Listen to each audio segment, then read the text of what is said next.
सुप्रभात बच्चों। अपना संकल्प के 12th बायोलॉजी के अंतर्गत पुनः हम सभी एक साथ उपस्थित हैं। पिछले क्लास में हम लोग अंडाणु के उत्पादन की बात करते हुए मादा युग्मक की उत्पत्ति की चर्चा किए थे और उससे पहले शुक्राणु जनन के रूप में नर युग्मक के उत्पत्ति की चर्चा की है और इस प्रकार नर और मादा युग्मकों की उत्पत्ति को हम लोग देख चुके हैं। अब उससे आगे मनुष्य के जनन प्रक्रिया में जो घटनाएं घटित होती हैं उसकी चर्चा हम लोग करेंगे और उसमें जो एक महत्वपूर्ण घटनाक्रम है वो है मासिक चक्र या मेंस्ट्रुअल साइकिल। बच्चों, जैसा कि आपको पहले भी बताया गया है कि मनुष्य के मादा इकाइयों में 12 से 15 वर्ष की अवस्था में जनन क्षमता विकसित होती है और यह जनन क्षमता मोटे तौर पर 45 से 50 या 55 वर्षों तक यह क्षमता उनमें पाई जाती है। यह जो ड्यूरेशन हुआ 12 से लेकर 50-55 तक के, इस संपूर्ण समयावधि को हम जनन वर्ष कहते हैं। ये रिप्रोडक्टिव कैपेसिटी, रिप्रोडक्शन की कैपेसिटी नारियों में या मादा इकाई में पाई जाती है। इस संपूर्ण जनन वर्ष में एस्ट्रोजेन नामक हार्मोन का उत्पादन होता है और इस हार्मोन के कारण मादा इकाइयों के जनन तंत्र में महीने या 28 दिन पर उसके आंतरिक अंगों में एक प्रकार का चक्रीय परिवर्तन देखा जाता है और चूंकि यह चक्रीय परिवर्तन हर 28वें दिन या महीने में कह लीजिए दोहराता रहता है, इसलिए इसको मासिक चक्र भी कहा जाता है।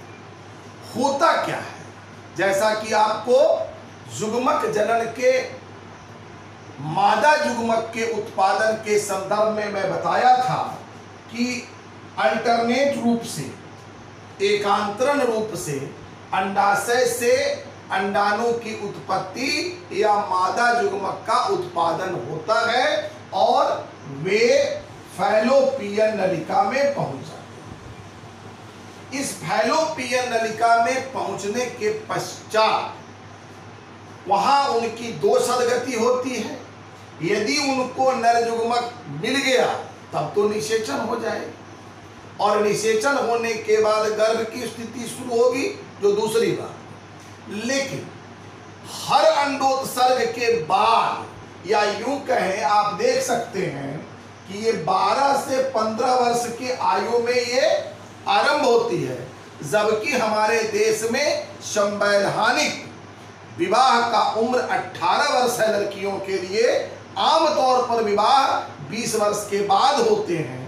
तो ये 8 से 9 वर्ष का जो फेज है, इसमें तो निषेचन की संभावना नहीं होती है और निषेचन की संभावना नहीं होने के कारण हर उत्सर्ग के बाद जो एक अंडाणु विमुक्त होता है वह अंडाणु निषेचित न होकर क्रमिक रूप से विनष्ट हो जाता है और जब वह विनष्ट होता है तो अंडाशय में पहुंचकर विनष्ट होता है और ऐसी स्थिति में अंडाशय की जो भीतरी झिल्ली है, जिसको एंडोमेट्रियम कहते हैं, उसकी परत को लेते हुए और अन्य टूटे हुए कोशिकाओं को अपने साथ लेते हुए योनि के माध्यम से शरीर से बाहर निकल जाती है रक्त के रूप में, रक्त के थक्का के रूप में। उसमें विनष्ट हुए अंडाणु का अवशेष होता है, गर्भाशय के एंड्रोमेट्रियम की परत होती है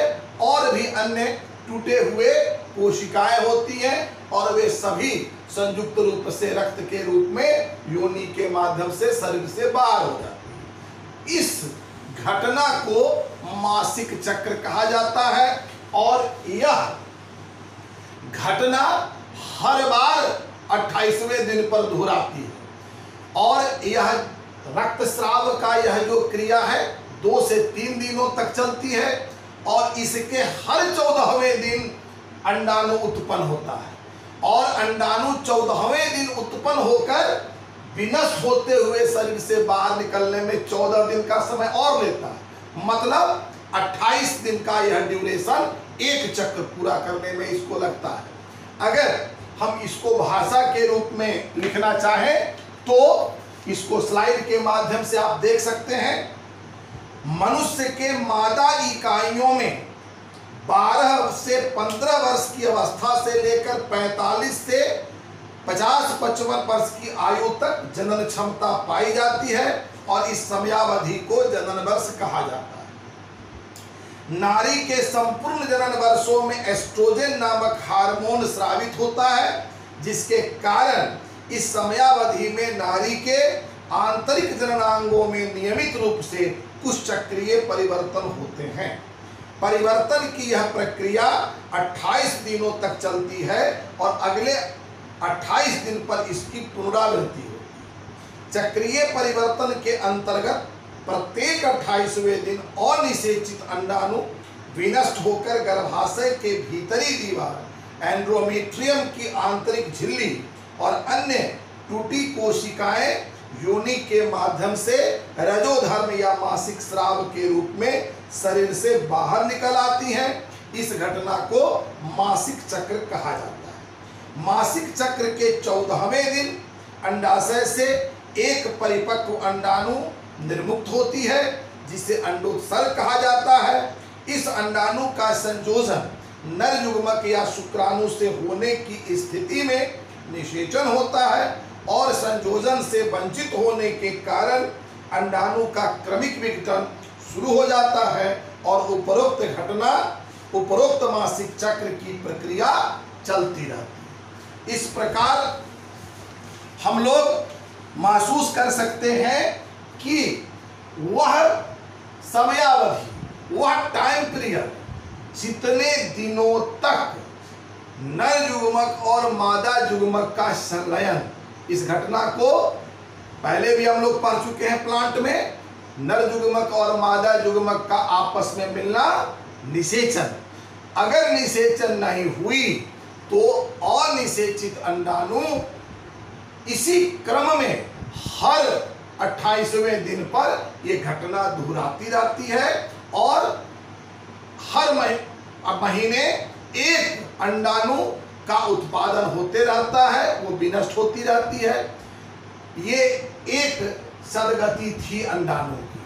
अब हम लोग दूसरी सदगति की बात करें जो नई संतति के उत्पादन के लिए महत्वपूर्ण है, अर्थात वह फेज या वह चरण जिसके अंतर्गत मादा युग्मक अंडाणु और शुक्राणु का संलयन होता है, संयोजन होता है और जिसे हम लोग निषेचन की क्रिया कहते हैं। निषेचन की क्रिया होने के लिए गर्भाशय स्तर पर कुछ तैयारी की जाती है, उसके लिए कुछ परिवर्तन होते हैं।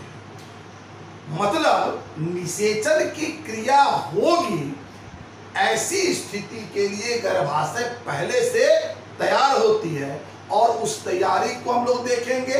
फिर उस घटना को देखेंगे जिसके द्वारा नर युग्मक मादा जनन तंत्र तक पहुंचते हैं। अब हम लोग मानव जनन के सबसे महत्वपूर्ण घटनाक्रम की ओर बढ़ रहे हैं, क्योंकि निषेचन की घटना के पश्चात ही जुगमनज की उत्पत्ति होगी, जिससे नए संतान की संभावना बनेगी। अब इस निषेचन के लिए इस गर्भाशय में क्या कुछ परिवर्तन होता है, इस पर हम लोग देखें, जिसको प्रिपरेशन के तौर पर देख सकते हैं, निषेचन की तैयारी के रूप में हम लोग देख सकते हैं। अब आपको पहले से पता है कि मासिक चक्र अर्थात जो रक्तस्राव की क्रिया हुई थी, मासिक चक्र के 14वें दिन एक अंडाणु, परिपक्व अंडाणु विमुक्त होती है। यह घटना आपको पता है अंडोत्सर्ग या ओव्यूलेशन कहलाती है। ये अंडाणु मूव करते हुए कहाँ पहुंच जाती है, फैलोपियन नलिका में, और यहाँ पहुंचकर यह अंतःस्रावी ग्रंथि का रूप ले लेती है। अंतःस्रावी ग्रंथि का रूप लेने का मतलब है कि इससे हार्मोन की उत्पत्ति होगी और प्रोजेस्टेरॉन नामक हार्मोन इसे सेक्रीट करेगा, और इस हार्मोन के कारण गर्भाशय की दीवार जो है वो अपेक्षाकृत मोटी हो जाएगी। इसका मोटा होना इसलिए महत्वपूर्ण है क्योंकि जब यह अंडाणु निषेचित होगी अर्थात जुगमनज बनेगा, तो उसका इनप्लांटेशन, इसमें प्रत्यारोपण होगा, आरोपित होगी, और इस गर्भाशय में ही उसका विकास होगा टिल द बर्थ, जब तक कि प्रसव नहीं हो जाता है। नए शिशु वो एक कोशिकीय जो जुगमनज है, जाइगोट है, वहां से लेकर एक सुविकसित शिशु का विकास इसी गर्भाशय में होना है। इसलिए इस गर्भाशय की दीवार का मोटा होना जरूरी है, उसमें आंशिक रूप से मजबूती और उसके लिए क्षमतावान होना जरूरी है, जो प्रोजेस्टेरॉन हार्मोन के कारण उत्पन्न होती है। और ये जो परिवर्तन है, यह परिवर्तन निषेचित अंडाणु या जुगमनज को धारण करने में सहायक होती है, उसके लिए अनुकूलता प्रदान करती है। अगर हम इस तैयारी को शब्द देना चाहें तो अंडोत्सर्ग के पश्चात परिपक्व अंडाणु फैलोपियन नलिका में पहुंचती है और पीले रंग के अंतःस्रावी ग्रंथि का रूप ले लेती है। इस अंतःस्रावी ग्रंथि से प्रोजेस्टेरॉन नामक हार्मोन का उत्पादन होता है। इस हार्मोन के प्रभाव से गर्भाशय की दीवार और भी मोटी हो जाती है। गर्भाशय के इस परिवर्तन के बाद गर्भाशय की दीवार निषेचित अंडाणु या ब्लास्टोसिस्ट को धारण या ग्रहण करने हेतु तैयार हो जाती है। ये एक तरह से आप यूं कह सकते हैं कि कोई बड़ी घटना अगर घटित होने वाली है तो उसकी तैयारी पहले से होती है। तो निषेचन की क्रिया होगी और ये अंडाणु निषेचित होगा अर्थात जुगमनज, और फिर उससे ब्लास्टोसिस्ट बनेंगे। उस ब्लास्टोसिस्ट को धारण करने की कैपेसिटी डेवलप करती है गर्भाशय में, ये प्रिपरेशन करती है। अब दूसरा जो निषेचन के लिए अनिवार्य घटनाक्रम है वो है कि यहाँ तो मादा जुग्मक है हमारे पास उपलब्ध, लेकिन मादा जुग्मक को जब नर जुग्मक मिलेगा, इस अंडाणु को जब शुक्राणु मिलेंगे, तब निषेचन की क्रिया होगी।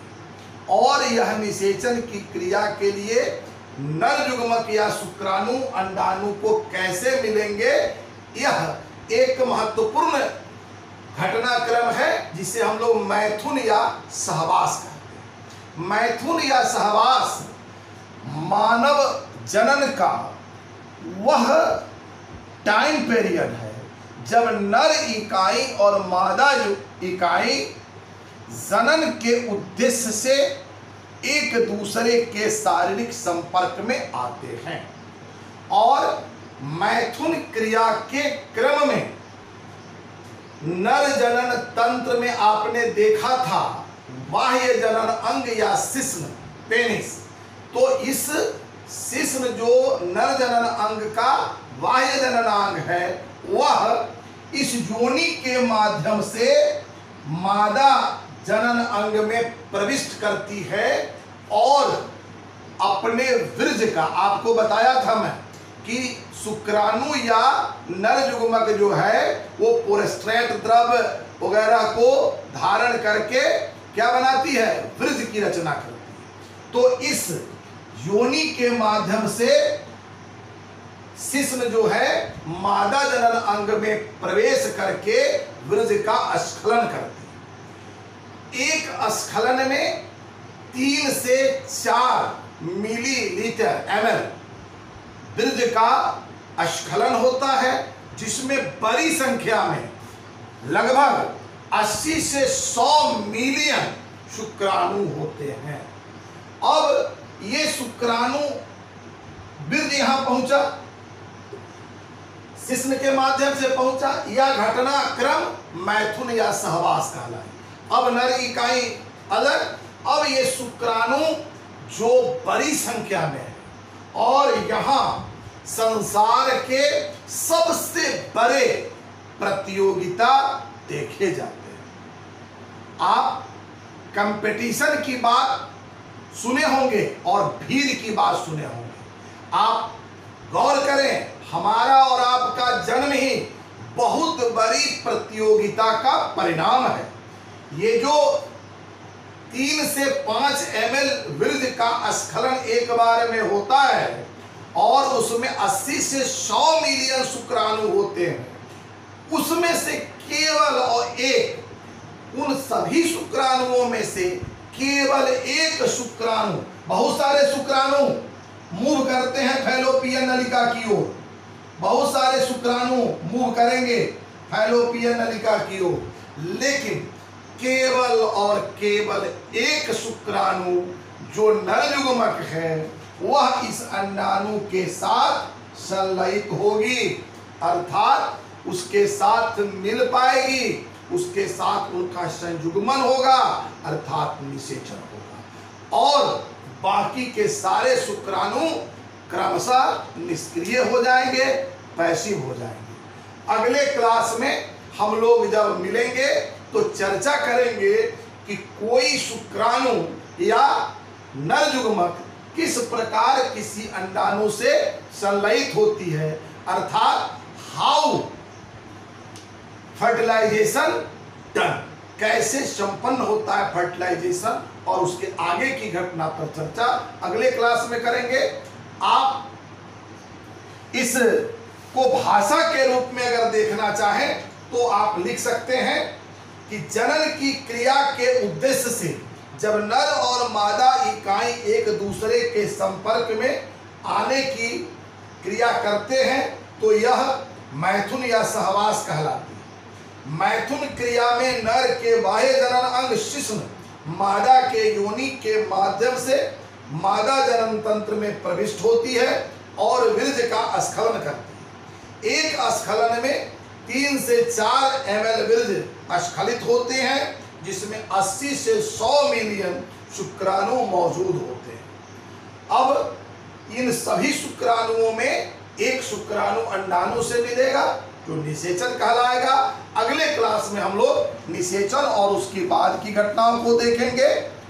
बहुत ही इंपॉर्टेंट टॉपिक है, ऑब्जेक्टिव, शॉर्ट आंसर और long answer, any type of question के लिए इसको गंभीरता से देखें, बार बार देखें और इस चैनल को सब्सक्राइब करके वीडियो को लाइक और शेयर करें ताकि दूसरे बच्चे भी इसका लाभ उठा सकें। धन्यवाद।